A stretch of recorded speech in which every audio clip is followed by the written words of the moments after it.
الذين اصطفى أما بعد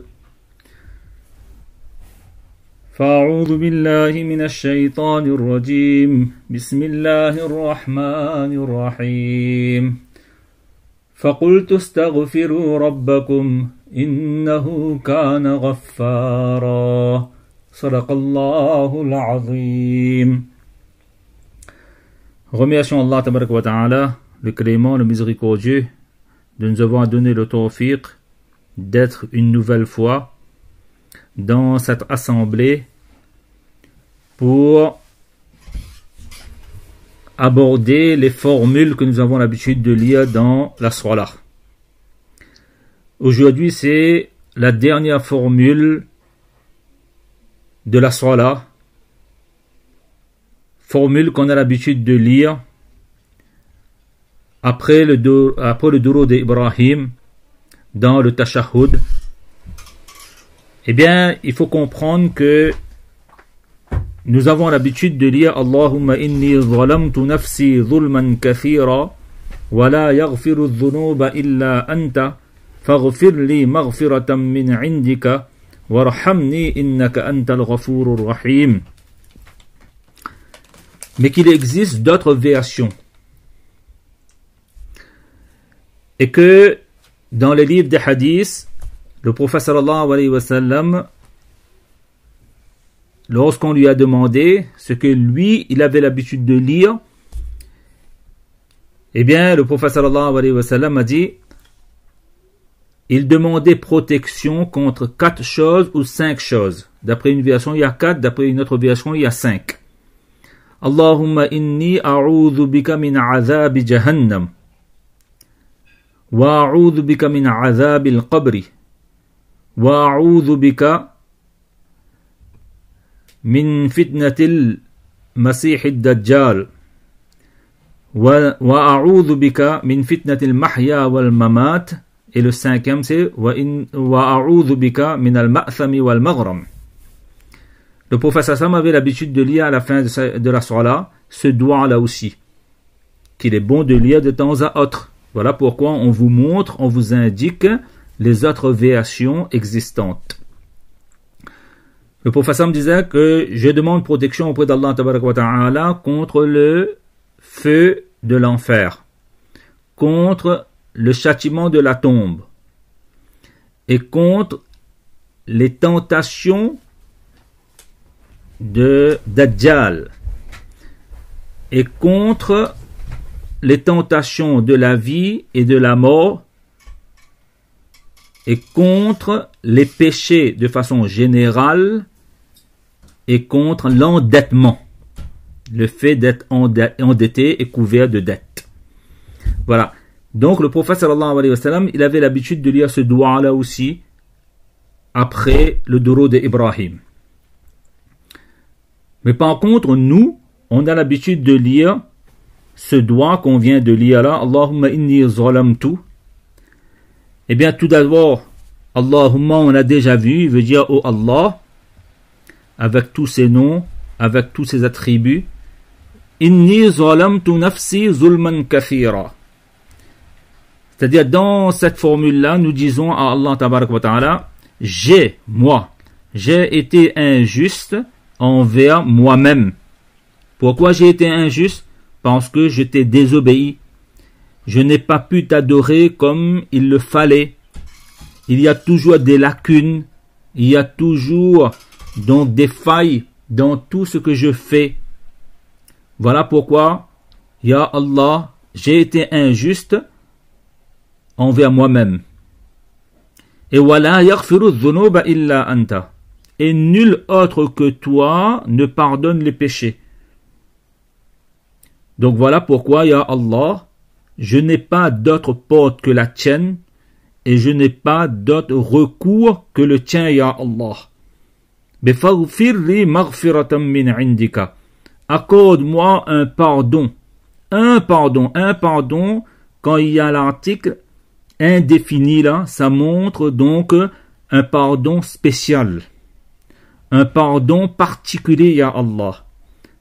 Parce que même si moi, je ne mérite pas d'être pardonné parfois, mais toi, par ta nature, ya Allah, tu es pardonneur.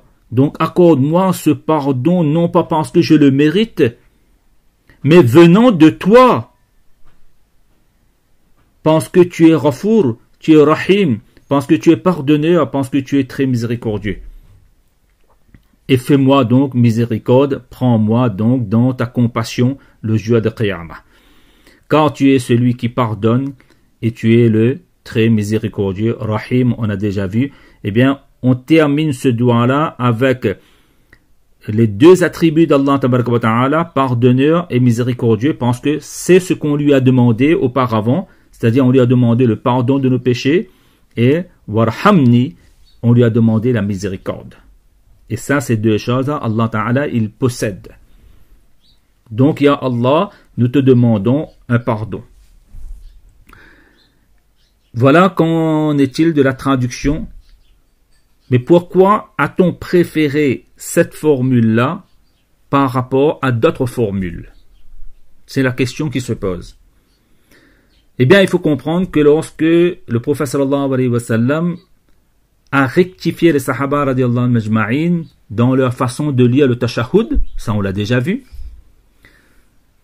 eh bien, les sahaba eux-mêmes, ils sont venus voir Rasulullah sallallahu alayhi wa sallam pour lui demander que voilà, on ne veut plus reproduire l'erreur qu'on a fait de le tashahhud. Voilà pourquoi nous demandons comment on doit faire salatu wa salam sur toi. Et là, le prophète sallallahu alayhi wa sallam les a enseignés, plus particulièrement Abdullah ibn Mas'ud radiallahu ta'ala anhu, en prenant sa main dans sa main, en prenant la main donc d'Abdullah ibn Mas'ud radiallahu ta'ala anhu, le prophète sallallahu alayhi wa sallam lui a enseigné donc le Durud d'Ibrahim qu'on a l'habitude de lire. Mais concernant cette formule, Allahumma inni zalamtu, il est dit que Abu Bakr radiyallahu ta'ala anhu, oui, j'ai oublié de vous dire là, que le prophète sallallahu alayhi wa sallam a dit, quand vous avez terminé, vous arrivez Durud d'Ibrahim, vous avez terminé là, mais le prophète sallallahu alayhi wa sallam avait dit aux sahaba radiyallahu majma'in une phrase, liyatakhayyar min ad-du'a ma sha'a. Mais après le Durud d'Ibrahim là, à chacun d'entre vous de faire le doigt qu'il veut. Le doigt que vous aimeriez, que vous appréciez, eh bien, je vous donne le choix. À chacun d'entre vous de voir quel doigt, à la fin de la salat, vous aimeriez demander à Allah subhanahu wa ta'ala. Mais comme le prophète sallallahu alayhi wa sallam a donné le choix aux sahaba, alors, c'est à ce moment-là que Abu Bakr radiyallahu ta'ala anhu est parti voir Rasulullah sallallahu alayhi wa sallam en lui disant que Ya Rasulallah, tu nous as donné le choix de faire la prière et le doigt que nous, on aimerait. Mais moi, ce que j'aimerais, c'est qu'au lieu de faire mon choix, j'aimerais, Ya Rasulallah, allimni. C'est toi qui m'enseignes quel doigt je dois faire à la fin de ma salat. Qui est celui qui demande ça? C'est Abu Bakr as-Siddiq, le véridique. Hein? Donc enseigne-moi, parce que ton choix, Ya Rasulallah, est meilleur que le mien. C'est à cette occasion-là que le prophète sallallahu alayhi wa sallam a enseigné à Abu Bakr radiyallahu ta'ala anhu ce doigt-là. Allahumma inni zalamtu nafsi dhulman kathira. Mais c'est le choix du prophète sallallahu alayhi wa sallam, et Abu Bakr radiyallahu ta'ala anhu, eh bien, nous rapporte justement ce hadith-là, comme Abdullah ibn Mas'ud radiyallahu ta'ala anhu nous a rapporté donc le tashahhud, eh bien, c'est Abu Bakr radiyallahu ta'ala anhu qui nous rapporte cette formule de Allahumma inni zalamtu. Abu Bakr radiyallahu ta'ala anhu était un homme vraiment particulier. Avec le prophète sallallahu alayhi wa sallam, eh bien, il était un amoureux du prophète sallallahu alayhi wa sallam que jamais dans l'histoire on pourra comparer l'amour qu'Abu Bakr radiyallahu ta'ala anhu portait pour le prophète sallallahu alayhi wa sallam. On ne pourra jamais faire une comparaison possible. Une fois, pour avoir une idée alors de son amour pour le prophète sallallahu alayhi wa sallam, mais Abu Bakr radiyallahu ta'ala anhu, avant d'embrasser l'islam là, c'était un riche commerçant. C'était un marchand, il faisait des exports, des imports, exactement comme Khadijatul Kubra radiyallahu ta'ala anha. lorsqu'il s'est converti à l'islam, il était déjà copain du prophète sallallahu alayhi wa sallam, un grand ami du prophète sallallahu alayhi wa sallam avant la prophétie. Lorsque le prophète sallallahu alayhi wa sallam a demandé aux gens de croire en sa prophétie là, mais il a été le premier homme à avoir cru au prophète sallallahu alayhi wa sallam parce qu'il connaissait toutes les qualités que le prophète sallallahu alayhi wa sallam avait là, c'était les qualités d'un homme sincère, d'un homme véridique, d'un homme honnête. Il n'avait jamais vu le prophète sallallahu alayhi wa sallam mentir à propos des affaires de ce monde. Comment un homme comme ça pourrait un jour mentir au sujet d'Allah? C'était pas possible pour Abu Bakr. Voilà pourquoi, sans aucune hésitation, Abu Bakr radiyallahu ta'ala anhu a répondu favorablement à l'appel de Rasulullah sallallahu alayhi wa sallam et à son invitation vers l'islam. Mais lorsqu'il s'est converti à l'islam là, il a dit à Rasulallah, si tu as besoin de mon service, mon énergie, mon temps, même ma famille,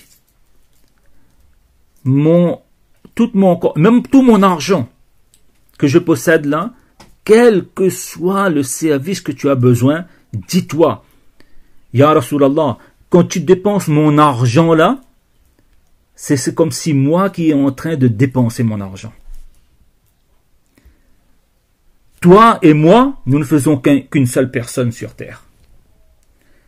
Donc quand je te donne mon argent là, c'est comme si je suis en train de me donner à moi-même. Mais le prophète sallallahu alayhi wa sallam, voyant l'amour qu'Abu Bakr radiyallahu ta'ala avait pour lui, mais chaque fois le prophète sallallahu avait besoin d'une somme d'argent, mais le prophète sallallahu lui demandait. Et lorsqu'il arrivait, alors il donnait le prophète sallallahu alayhi wa sallam. Mais un jour, qu'est-ce qui s'est passé? Le prophète sallallahu alayhi wa sallam, une fois, il avait prononcé un hadith en disant que voilà, que la main supérieure est meilleure que la main inférieure. C'est-à-dire la main qui donne est meilleure que la main qui reçoit. Le prophète sallallahu alayhi wa sallam a dit cela pour inciter, encourager les gens à être généreux dans leur vie. Ben Abu Bakr radiyallahu ta'ala, une fois il est venu vers Rasulullah, il a dit, Ya Rasulallah, tu nous as toujours dit que la main supérieure, la main qui donne est meilleure que la main qui reçoit. Mais quand je te donne mon argent, moi, eh bien à ce moment-là, ma main est meilleure que la tienne, ya Rasulallah. Et ça, je ne peux pas concevoir cela. Voilà pourquoi dorénavant, ya Rasulallah, je te donne la clé de mon coffre. Si tu as besoin de mon argent, ya Rasulallah, ce n'est pas la peine de me demander. Tu ouvres mon coffre et tu prends la quantité que tu veux. Au moins, je ne me retrouve plus jamais dans cette situation que ma main est meilleure que la tienne, ya Rasulallah. Ça, c'est Abu Bakr. Comme il avait cette façon de voir là, ben on peut comprendre que lorsque le prophète sallam a dit aux sahaba radiyallahu majma'in, vous avez le droit de choisir n'importe quel doigt vous voulez faire à la fin de la salat là, ben Abu Bakr radiyallahu ta'ala est venu, allimni ya Rasulullah, ah, j'aimerais ya Rasulullah que c'est toi qui m'enseignes parce que ton choix est meilleur que le mien. Voilà pourquoi ça a été le choix de Rasulullah sallallahu alayhi wa sallam pour Abu Bakr radiyallahu ta'ala anhu, et il demande à Abu Bakr de dire Allahumma inni zalamtu nafsi. C'est Abu Bakr. Il est même rapporté que si on met iman, la foi de Abu Bakr sur le plateau d'une balance et on met l'iman de l'humanité entière sur l'autre plateau, eh bien vous verrez iman de Abu Bakr peut peser plus lourd. C'est à ce sahabi que le prophète Sam dit Allahumma inni zalamtu nafsi. Dis Abu Bakr à la fin de ta salat que j'ai été injuste en te désobéissant. J'ai été injuste envers moi-même, ya Allah. C'est le siddiq, le véridique de cette ummah, qui est en train d'approuver, qui est en train d'attester, de témoigner qu'il ne peut pas adorer Allah comme il se doit, parce que Allah tabaraka wa ta'ala est trop grand. Voilà pourquoi nous commettons toujours des failles, des lacunes, des négligences, des manquements dans toutes nos adorations. Voilà pourquoi à la fin de la salat, pourtant on vient de faire une œuvre qui est la meilleure adoration qui existe, c'est la salat. Mais malgré cela, lorsque Allahumma inni zalamtu nafsi, et on a été injuste parce qu'on n'a pas pu t'adorer comme il se doit, ya Allah. On reconnaît qu'on n'a pas pu avoir la concentration qu'il fallait, ya Allah, mais nous te demandons pardon pour ça, ya Allah. Voilà pourquoi on a l'habitude de lire ce doigt-là, Allahumma inni zalamtu nafsi. Et en même temps, dans ce doigt-là, quelle est la leçon à tirer? Eh bien, la leçon à tirer, c'est justement que reconnaître ses erreurs, reconnaître ses négligences, ses manquements, eh bien, c'est ça qu'on appelle le istighfar. Donc, à la fin de la salat, on nous enseigne le istighfar, la demande de pardon pour nos négligences, pour nos défaillances. Et le prophète sallallahu alayhi wa sallam nous a enseigné un istighfar, c'est-à-dire une formule de pardon que le prophète sallam a qualifié même de sayyidul istighfar. C'est le chef de la formule de pardon, de istighfar. Ça, il est bon que chacun d'entre nous, on l'apprenne et on le lit matin et soir. Je vous lirai seulement la formule, si vous avez l'occasion de lire. Là, on est en confinement, donc ce serait bien que chacun d'entre nous, on cherche à l'apprendre par cœur. Et si on ne peut pas l'apprendre par cœur aussi, alors à ce moment-là, on le lit, même on le lit comme ça, avec les yeux, avec la bouche, et non pas par cœur, c'est aussi valable. C'est Allahumma anta rabbi la ilaha illa anta khalaqtani wa ana abduka wa ana ala ahdika mastata'tu. أعوذ بك من شر ما صنعت وأبوء لك بنعمتك علي أبوء لك بذنبي فاغفر لي فإنه لا يغفر الذنوب إلا أنت. En résumé, ce que on dit dans ce istighfar-là, c'est que oh Allah, tu es notre Seigneur, c'est toi qui m'as créé, et je vais essayer autant que possible de tenir à mon engagement que j'ai fait dans le monde des âmes. Lorsque tu nous as posé la question, ne suis-je pas votre Seigneur? Eh bien, j'ai répondu que si, ya Allah, tu es notre Seigneur. Autant que possible, je vais essayer de tenir mon engagement, de t'adorer, de t'obéir, et de faire tout ce que tu as rendu obligatoire et éviter ce que tu as rendu interdit. Autant que possible.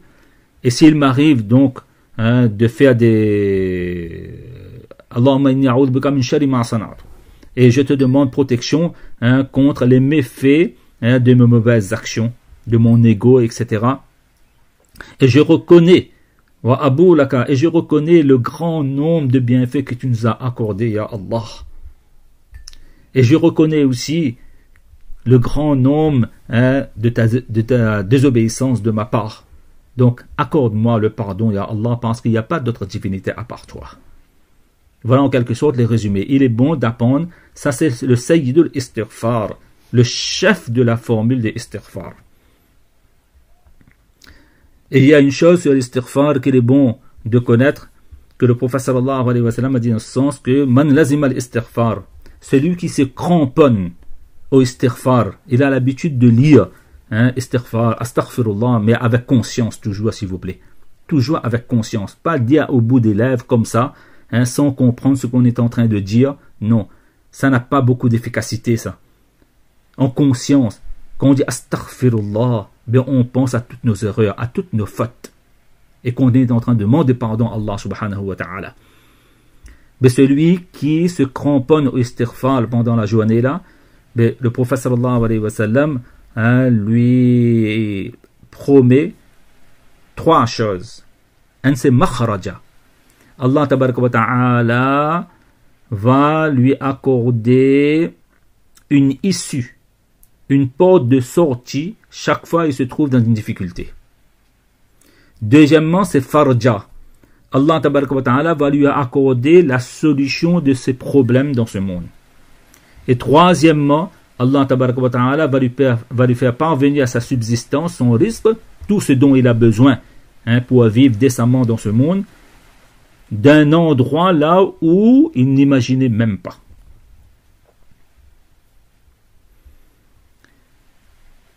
Et chaque fois on fait astaghfirullah, Allah tabaraka wa ta'ala, pardonne nos péchés, parce que le prophète sallallahu alayhi wa sallam a dit dans un hadith, ma asarra man istaghfara.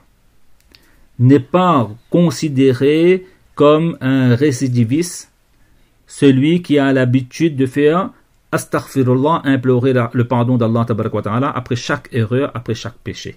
Même s'il lui arrive de commettre 70 fois dans la journée un péché. Mais si après chaque péché, il demande pardon à Allah tabaraka wa ta'ala, eh bien cette personne-là n'est pas considérée aux yeux d'Allah tabaraka wa ta'ala comme un récidiviste. Subhanallah, combien Allah tabaraka wa ta'ala nous... Et dans un autre, il y a une autre formule astaghfirullah qu'il est bon de répéter aussi. Le prophète sallallahu alayhi wa sallam a dit, celui qui répète 3 fois par jour. Astaghfirullah alladhi la ilaha illa huwa al-hayyul qayyum wa atubu ilayh. Je demande pardon. Celui qui, il n'y a pas d'autre divinité à part lui, il est le vivant, il est celui qui subsiste par lui-même, et c'est vers lui que je me repens. Mais celui qui a dit cette formule-là 3 fois par jour, le prophète sallallahu alayhi wa sallam dit en ce sens que Allah tabaraka wa ta'ala lui pardonne toutes ses erreurs, même si ces erreurs atteignent le nombre des écumes de la mer. Même si ces fautes atteignent le nombre des feuilles qu'il y a sur les arbres sur terre. Même si ces péchés atteignent le nombre des grains de sable qu'il y a dans le désert. Et même si ces fautes atteignent le nombre de jours qu'il y aura depuis la création de la terre jusqu'à Qiyamah. Et c'est la raison pour laquelle le prophète sallallahu alayhi wa sallam avait l'habitude de lire 70 fois ou 100 fois, d'après une version, 70 fois et d'après une autre version, 100 fois par jour, astaghfirullah. Pourtant, Allah tabaraka wa ta'ala lui avait promis quoi? Allah ta'ala lui avait promis donc le pardon de ses péchés antérieurs et ultérieurs. Mais lui, il faisait pourquoi? Parce que le prophète sallallahu alayhi wa sallam connaissait tellement la grandeur d'Allah et il voyait que tout ce qu'il faisait là n'était pas à la hauteur de la grandeur d'Allah subhanahu wa ta'ala. Voilà pourquoi il demandait pardon. Mais si lui demandait 100 fois par jour, eh bien, nous, combien on doit demander? Eh bien, c'est le minimum que chacun d'entre nous doit faire. Minimum demander. Donc, 70 fois et 100 fois. Astaghfirullah, astaghfirullah. Et ça, c'est possible, ça, hein? Si après chaque soir-là, on lit 3 fois, hein? Astaghfirullah, astaghfirullah, astaghfirullah. Hein? Eh bien, c'est possible d'arriver jusqu'à 70 ou bien une centaine de fois. D'accord? Et ça, on va voir ça demain, Inch'Allah, quels sont les doigts qu'on doit lire après la soirée. Mais ici, ce qui nous intéresse là, c'est le astaghfirullah.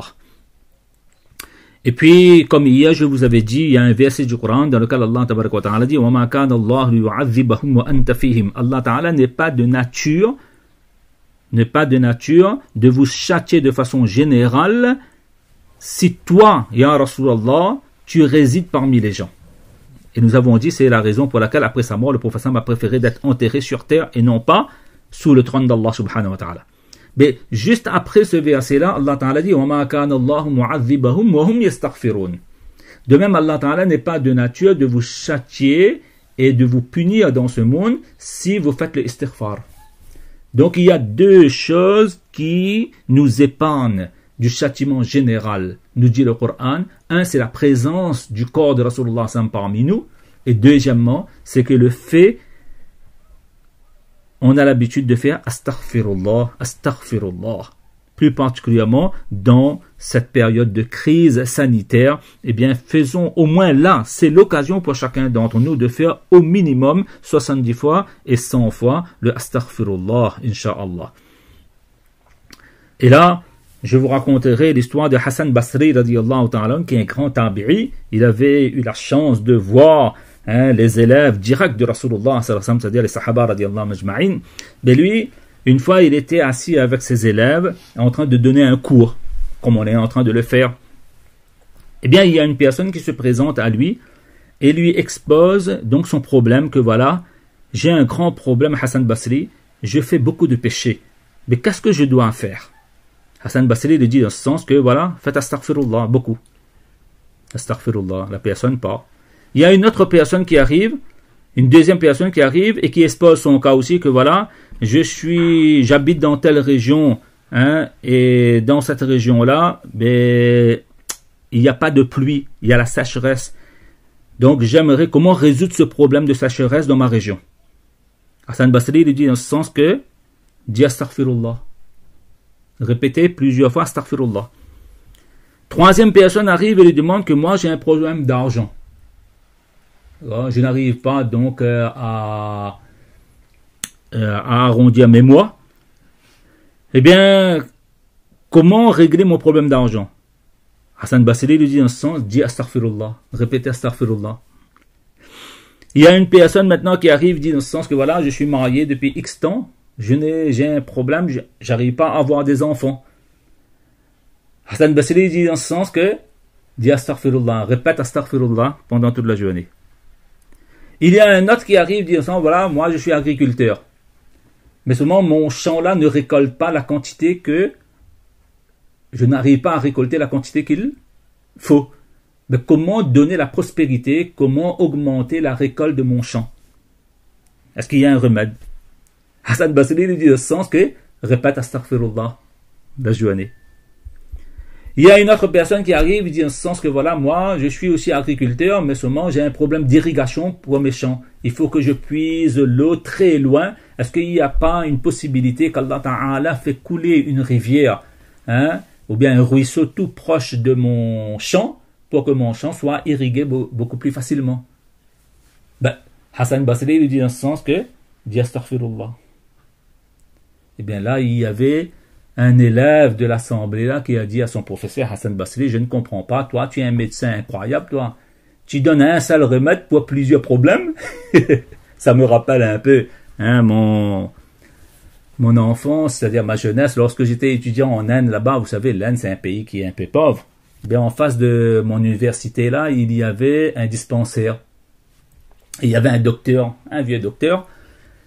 Eh bien, lorsque les élèves de notre université étaient malades, là, comme dans ce dispensaire-là, donc toute l'ordonnance, les médicaments, etc., hein, étaient donnés gratuitement.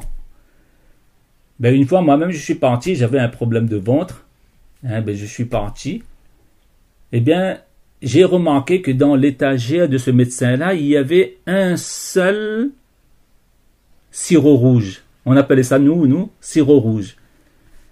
Et je voyais que moi, je disais que j'avais mal au ventre, il m'a donné sirop rouge, ce même sirop rouge-là. Il y a une personne qui est arrivée, il y a un autre élève qui est arrivé, il dit, moi, j'ai mal aux dents. Il lui a donné le même sirop. Il y a un autre qui est arrivé, j'ai migraine, il a donné le même, mal au dos, mal au pied. Ben, tout le monde, il donnait le même sirop. Mais je me suis dit, ben ça, c'est un sirop c'est un sirop miracle, ça. D'accord? Et alhamdulillah, ça marchait seulement. Je ne connais pas. Ça marchait. Sirop rouge. Hein, nous, on disait, hein, bon, sirop rouge, on va dire. Eh bien, ben, l'élève là, il a dit à Hassan Basri, radiallahu ta'ala anhu, toi, tu es un médecin incroyable, toi, tu donnes le même remède pour tous les problèmes. Astaghfirullah, astaghfirullah, astaghfirullah. Ben là, Hassan Basri, radiallahu ta'ala anhu, a dit quelque chose d'extraordinaire. Il a dit, oh mon élève, je ne dis pas ça de moi-même, mais dans le sourate Nuh, Allah Ta'ala dit, فَقُلْتُ اسْتَغْفِرُوا رَبَّكُمْ إِنَّهُ كَانَ غَفَّارًا يُرْسِلِ السَّمَاءَ عَلَيْكُمْ مِدْرَارًا وَيُمْدِدْكُمْ بِأَمْوَالٍ وَبَنِينَ وَيَجْعَلْ لَكُمْ جَنَّاتٍ وَيَجْعَلْ لَكُمْ أَنْهَارًا مَا لَكُمْ لَا تَرْجُونَ لِلَّهِ وَقَارًا. Je ne veux pas traduire ça, hein, mais dans ce verset-là, Nuh alayhi salatu wa salam dit à son peuple, faites le istighfar parce qu'Allah Ta'ala il pardonne le péché. Allah Ta'ala va faire tomber la pluie. Allah Ta'ala va régler vos problèmes d'argent. Allah Ta'ala va régler vos problèmes d'enfants. Allah Ta'ala va irriguer aussi vos champs, etc. Mais voilà pourquoi ces gens-là sont arrivés avec différents problèmes, mais dans le Coran, Allah Ta'ala dit en ce sens que le remède de tous ces problèmes, c'est astaghfirullah. Donc, je ne suis pas en train d'inventer quoi que ce soit là. Donc, comme quoi, astaghfirullah, c'est sirop rouge. Pour tous les problèmes, ça marche. Ça passe. Ça ne casse pas, alhamdulillah. Donc à partir d'aujourd'hui, donc nous savons qu'est-ce qu'on a à faire. Donc astaghfirullah, astaghfirullah. Et surtout, le prophète sallallahu alayhi wa sallam avait l'habitude de lire ce doigt-là. Allahumma ja'alni min alladhina ahsanu istabsharu wa idha asa'u istaghfaru.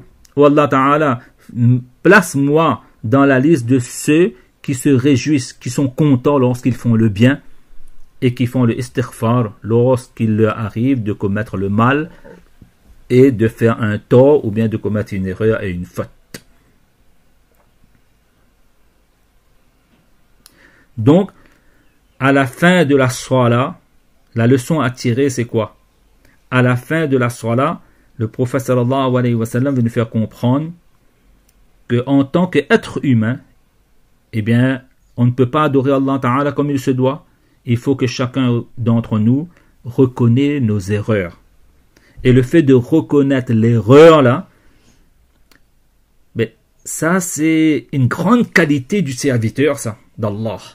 Allah Ta'ala aime tellement lorsqu'on reconnaît notre erreur là, il aime tellement ça que dans un hadith, le prophète sallallahu alayhi wa sallam a dit dans le sens que Allah Ta'ala a dit: oh les êtres humains, si à un moment donné il vous arrive de ne plus commettre des péchés et des erreurs et des fautes sur terre là, ben je vais tous vous exterminer de la terre et je vais vous remplacer par d'autres créatures, par d'autres êtres humains qui eux vont adorer Allah et en même temps ils vont commettre des erreurs, des fautes et je vais le pardonner. Jusqu'à ce hadith là, le prophète m'a dit: s'il arrive que sur cette terre personne d'entre nous ne commet des erreurs là, ben on risque notre disparition. On risque de disparaître sur la terre. Ça c'est la promesse d'Allah subhanahu wa ta'ala. Donc s'il nous arrive de faire des erreurs là, il nous arrive de faire des fautes là, mais parce qu'on est humain. On a l'habitude de dire l'homme est fautif et la faute est humaine. Mais il y a une différence entre la faute qu'un être humain fait et la faute que Shaitan il a fait. Quelle est cette différence? Eh bien, les savants de l'islam disent en sens que Shaitan a commis une faute, lui n'a pas été pardonné. Adam alayhi salatu wassalam aussi a commis une erreur, mais lui a été pardonné. Quelle différence il y a entre les deux erreurs? Eh bien, les savants de l'islam disent en ce sens que parce que Adam alayhi salatu wassalam, après avoir commis sa faute là, il a reconnu sa faute. Il a regretté sa faute. Il s'est repenti de sa faute. Et il a réparé sa faute. C'est-à-dire, Adam alayhi salatu wassalam, après avoir commis la faute, il a eu l'attitude, moi j'appelle cette attitude-là 4 R. Les 4 R. La lettre R, hein. Reconnaître sa faute, regretter sa faute, se repentir de sa faute et réparer sa faute. Donc à partir d'aujourd'hui, soyons adamiques, ne soyons pas sataniques. Le shaitan est celui qui ne reconnaît pas son erreur, mais Adam est celui qui reconnaît son erreur. Nous sommes les descendants de Adam alayhi salatu wassalam. Voilà pourquoi, lorsqu'il nous arrive de commettre un péché, ou bien n'importe quelle désobéissance, même le kouf et le shirk, Allah Ta'ala est prêt à pardonner dans ce monde. Quand Allah Ta'ala nous dit que le kouf et le shirk n'est pas pardonnable, c'est dans Akhirat, pas dans ce monde. Dans ce monde, Allah Ta'ala est prêt à pardonner. Jusqu'à dans un hadith, le prophète sallallahu alayhi wa sallam est allé jusqu'à dire: eh bien là, avant de faire Allah tabaraka wa ta'ala, là, il faut bien comprendre qu'Allah tabaraka wa ta'ala ne pardonne pas le kouf et le shirk là, hein, dans le akhirat.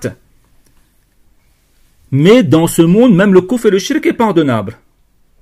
Si on se repent, d'accord, si on se convertit à l'islam, il n'y a aucun problème. Allah tabaraka wa ta'ala va accepter le tawbah, le pardon de celui qui a commis le kouf et le shirk.